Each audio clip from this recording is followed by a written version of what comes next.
साधना जगत अपने आप में अनूठा है, अपने आप में अनोखा है। शास्त्र कहता है कि जो साधना करते हैं, अध्यात्म साधना करते हैं, ब्राह्मी साधना करते हैं, अपने लक्ष्य की प्राप्ति की साधन की तप के लिए तपस्या करते हैं, उनका जीवन धन्य है। यह देखना पड़ेगा कि साधना में किसकी कहाँ तक पहुँच हुई। साधारणतः गुरु उसकी जानकारी उसे नहीं होने देते, अन्यथा संभवतः वह साधक ऐसा नहीं कि अहं के प्रभाव में पड़ जाए और अपने पथ से थोड़ी देर के लिए विमुख हो जाए। इसीलिए गुरु का कर्तव्य बनता है, गुरुदेव ने कहा कि गुरु का कर्तव्य बनता है कि अपने भक्तों को उस अहम भाव से दूर रखे। साधना में पहुंच तो होगी। यहाँ तक कहा गया कि जैसे कल बताया जा रहा था कि जब साधना के फलस्वरूप हमारे ऊपर के चक्र और कोश अर्थात आज्ञा चक्र, गुरु चक्र, सहस्त्रार चक्र, इनमें बहुत अधिक बदलाव आता है, बहुत अधिक विकास आता है।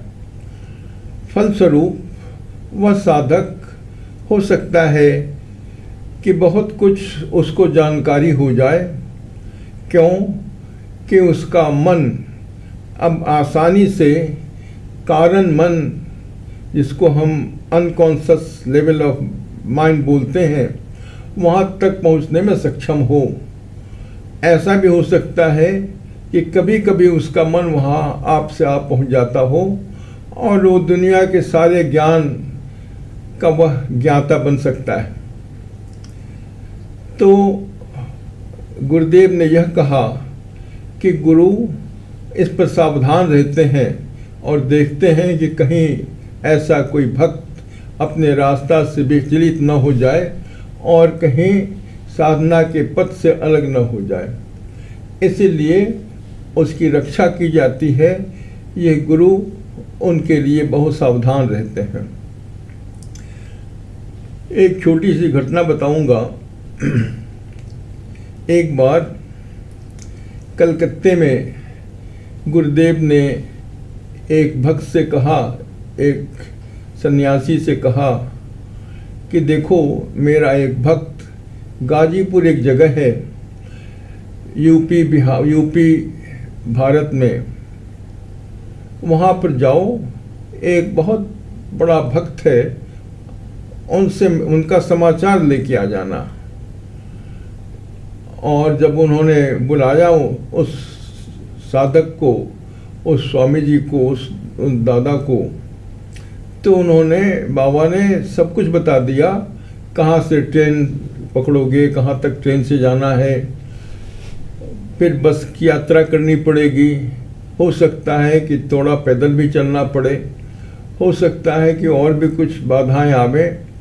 सारी विस्तृत जानकारी गुरुदेव ने उन स्वामी जी को दे दिया, उन सन्यासी दादा को दे दिया। यह बेचारे चल पड़ते हैं। ट्रेन की यात्रा, रेल की यात्रा पूरी की, बस में कुछ देर चलते रहे।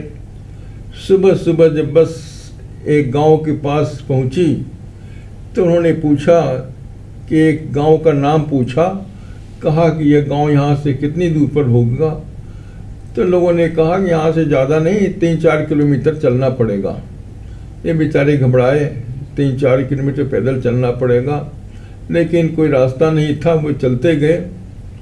जब उस गांव में पहुंचते हैं तो वो समझते हैं कि जिसके पास बाबा ने मुझे भेजा है वह कुछ बड़े घर में रहने वाले व्यक्ति होंगे और आसपास के लोग उन्हें पहचानते होंगे। तो इन्होंने पूछा, इस गांव में राम अवतार करके कोई सज्जन रहते हैं क्या?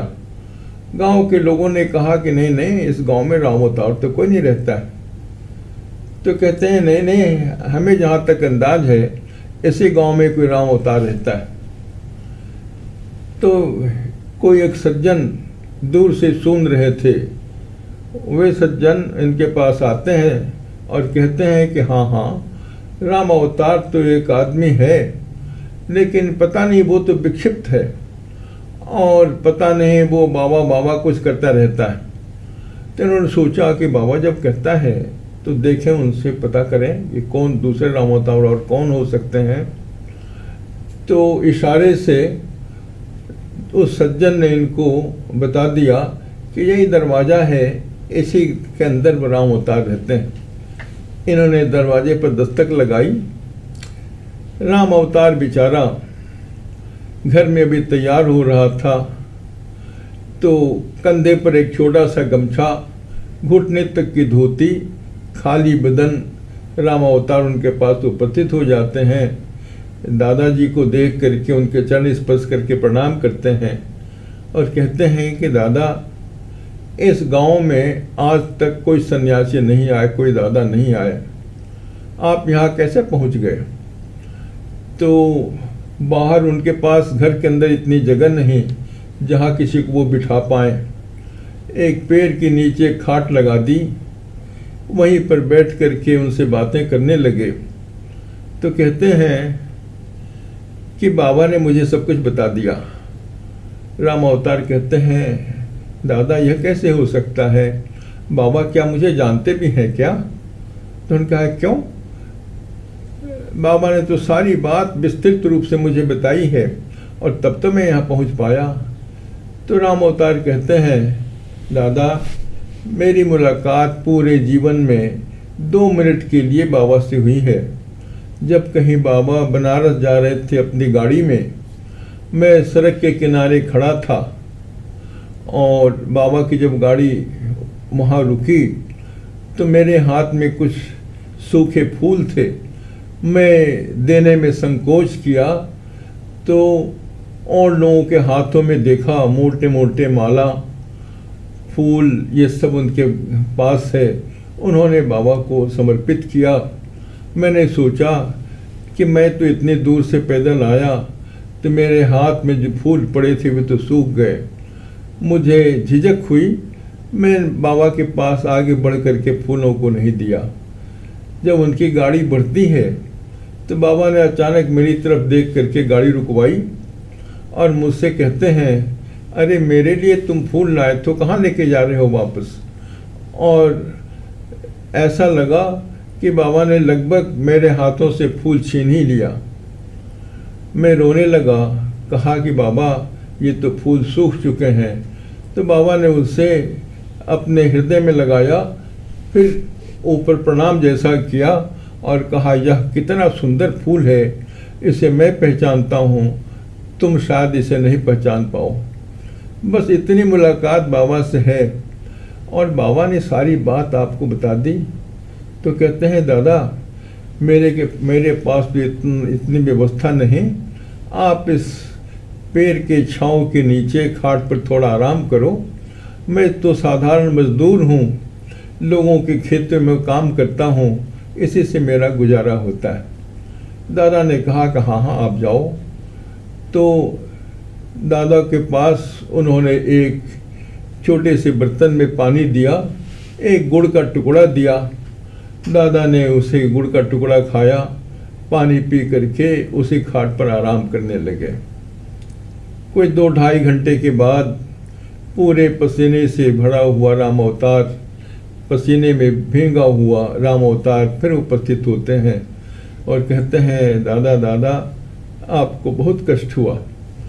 फिर कमरे के अंदर जाकर के उन्होंने कमरे की सफाई की और तब उन्हें कमरे के अंदर बिठाया और कहते हैं कि देखता हूँ घर में कुछ व्यवस्था है कि नहीं। उन्होंने देखा कुछ थोड़ा सामान था, भोजन बनाने के लिए कुछ व्यवस्था थी। उन्होंने अपने हाथों से भोजन तैयार किया। तब तक दादा साधना पूजा करके तैयार हो गए।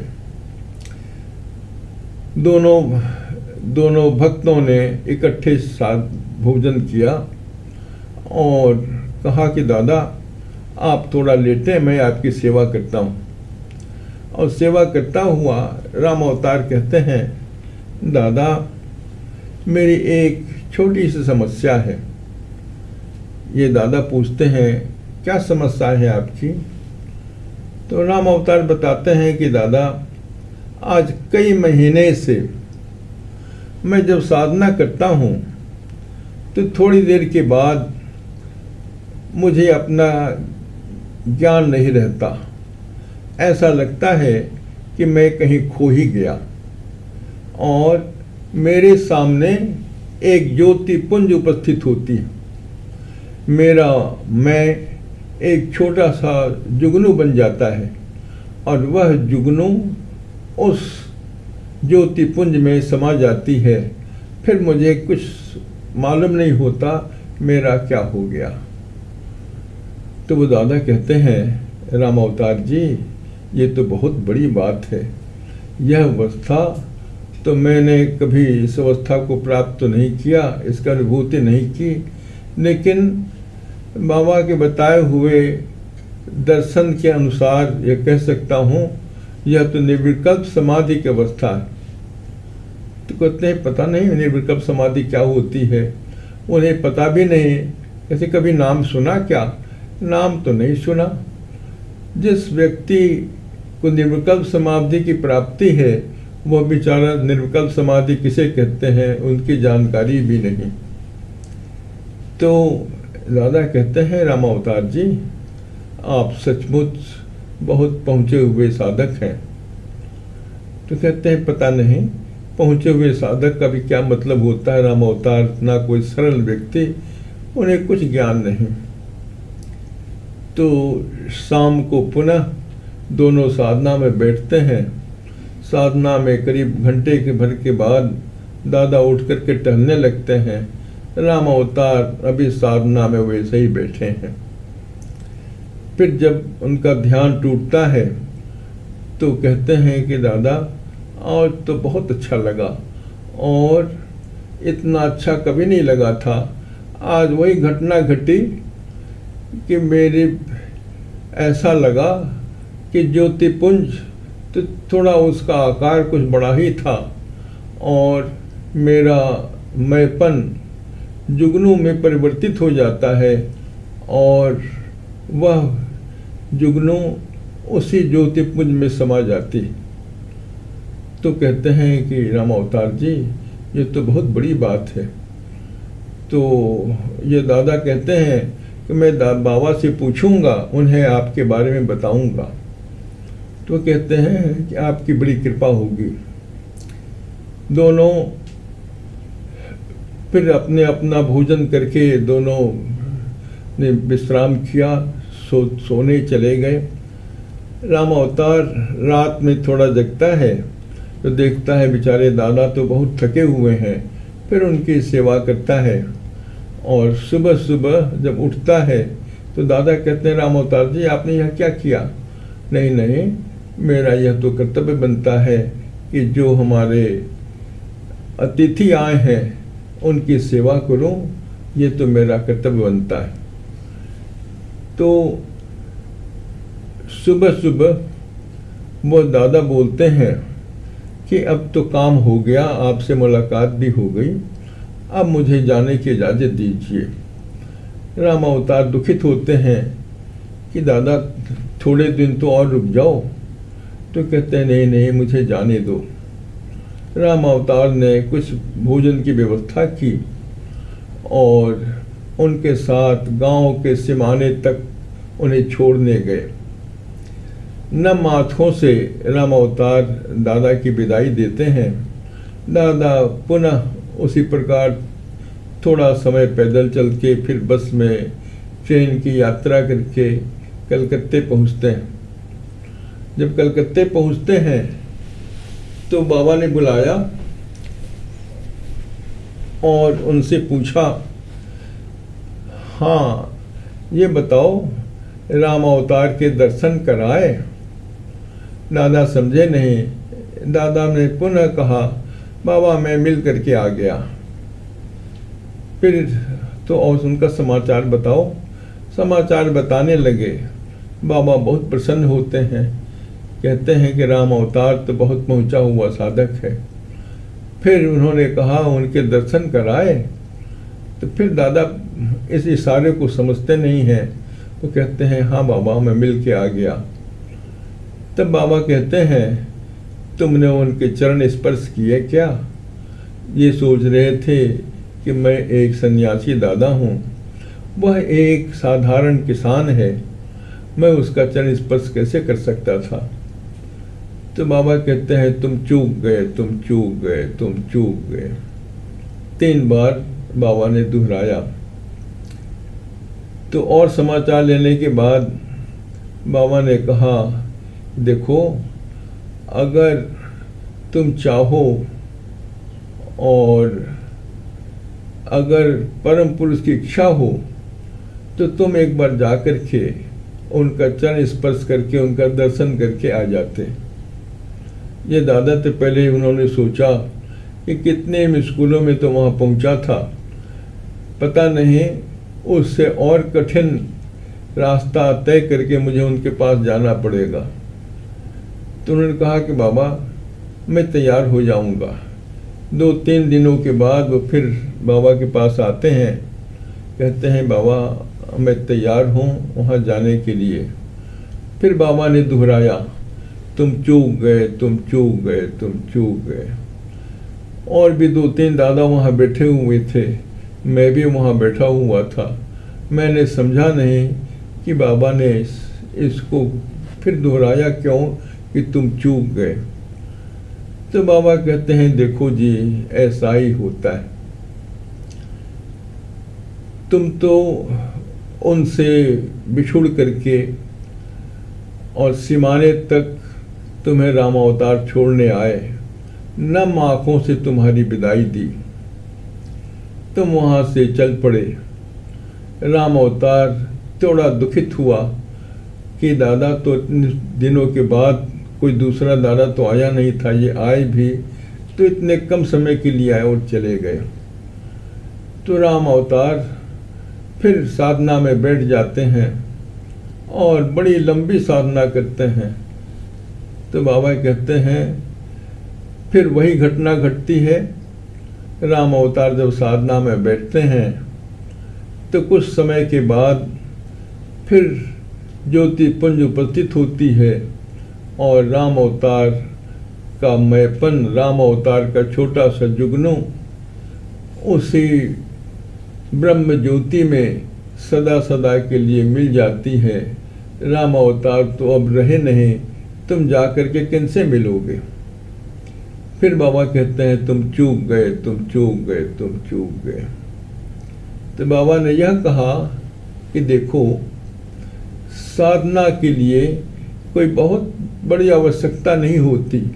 साधना के लिए सबसे बड़ी इस एक बात की आवश्यकता होती है कि अपने साधना में मन का पूर्ण रूप से समर्पण और गुरु के प्रति आस्था,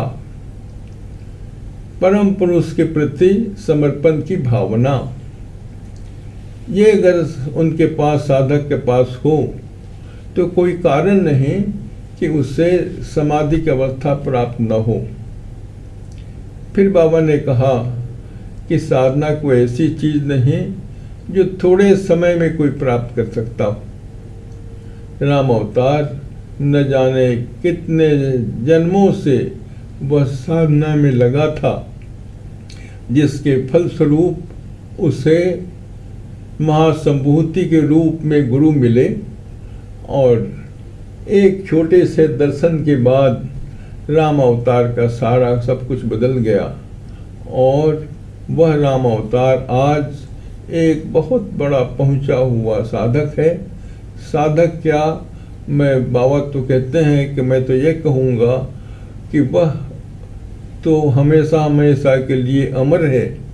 उसकी जीवात्मा, उसका सूक्ष्म मन सब परम पुरुष में मिल चुका सदा सदा के लिए, और उसको निर्विकल्प की सबसे ऊपर की अवस्था की अनुभूति हो गई और उस सबसे ऊपर की अवस्था को वो प्राप्त कर गया। तो कहते हैं कि साधना जगत अपने आप में एक अनूठा रहस्य है, रहस्यों से घिरा हुआ रहस्य है। कभी कभी बाबा कहते थे कि it is a mystery enveloped in enigma. यह अनेक रहस्यों से घिरा हुआ अपने आप में एक अनूठा रहस्य है। यह बिल्कुल सत्य है कि साधना जगत में किसकी पहुंच कहाँ तक है, इसका लेखा जोखा भक्त अपने आप में नहीं कर पा सकते। इसका लेखा जोखा, इसका हिसाब परम पुरुष के पास है या गुरु के पास है, और इसका नियंत्रण परम पुरुष तो नहीं करते, इसका नियंत्रण गुरु को करना पड़ता है। और पथ का निर्देशन, पथ दिखलाना, यह काम भी गुरु का है। तो गुरुदेव ने कहा, हमारे बाबा ने कहा कि देखो, यह तभी संभव है जब महासंभूति गुरु के रूप में इस धरती पर आते हों।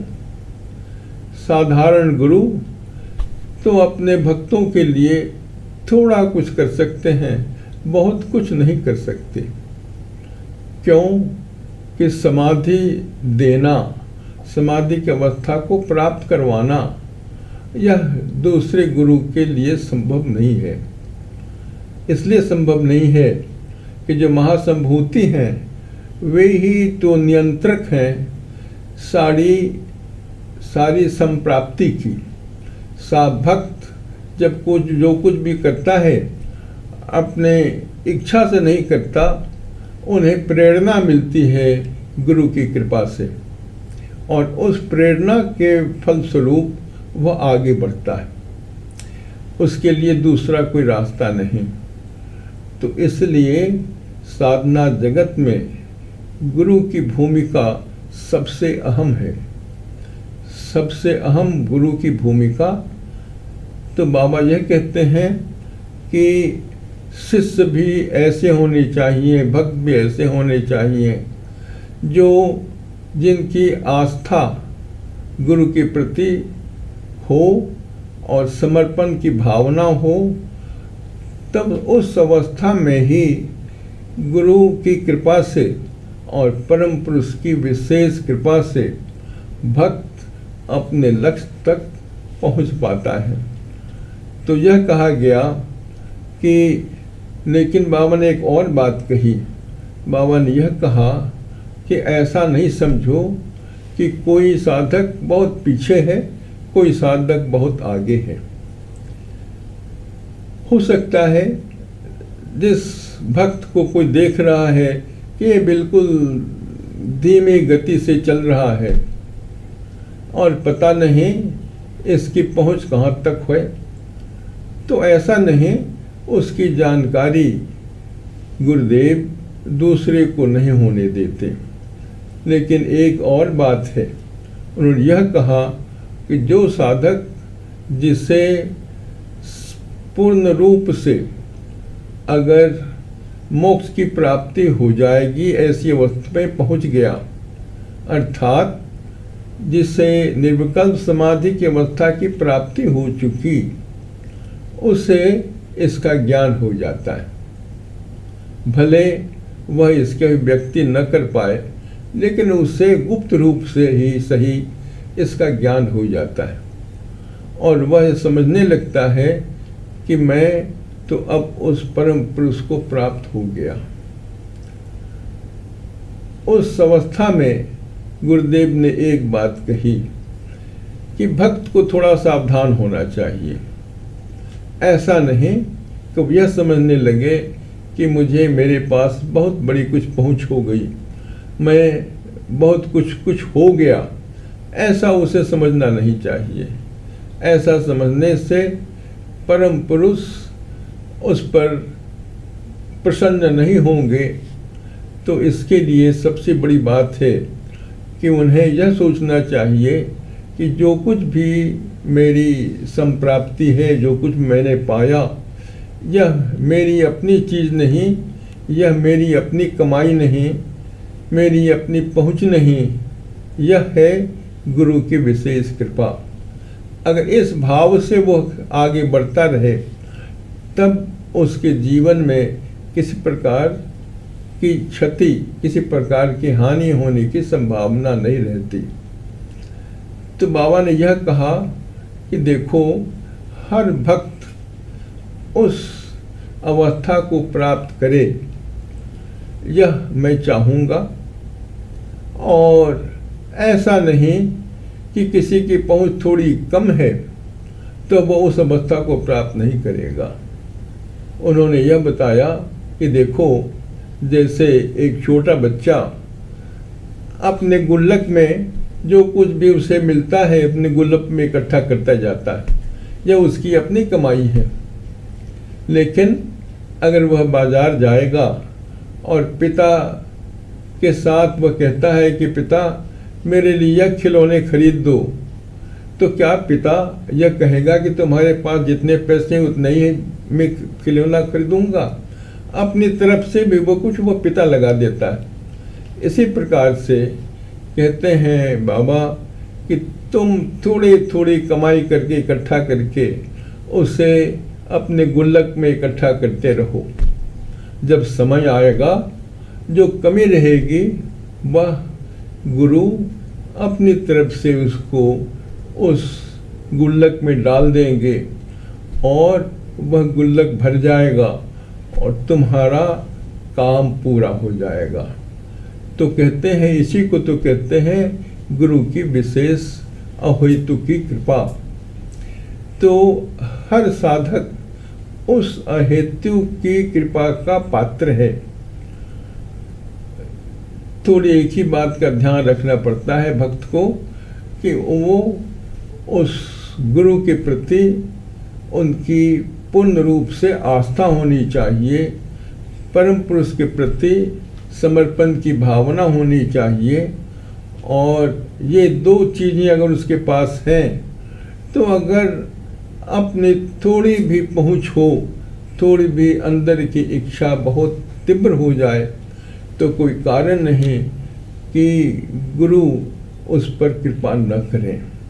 यही तो है सबसे बड़ी बात और यही है सबसे बड़ा रहस्य। तो इस धरती पर जब गुरु आते हैं तो हजार हजार की संख्या में जो भक्त न जाने कितने जन्मों से अपने साधना में लगे रहते हैं, उनका जीवन, उनका साधना, उनकी साधना सब सार्थक हो जाती है। और वैसे भक्त परम पुरुष से हमेशा हमेशा के लिए मिल जाते हैं। यही तो सबसे बड़ी बात है। तो बाबा ये कहते हैं कि देखो, इसी के लिए तो तुम्हारा पिता इस धरती पर आया और सब बच्चों को अपने साथ हाथ उंगलियां थाम करके ले जाएगा। यही उनका कर्तव्य है, यही उनकी विशेषता है।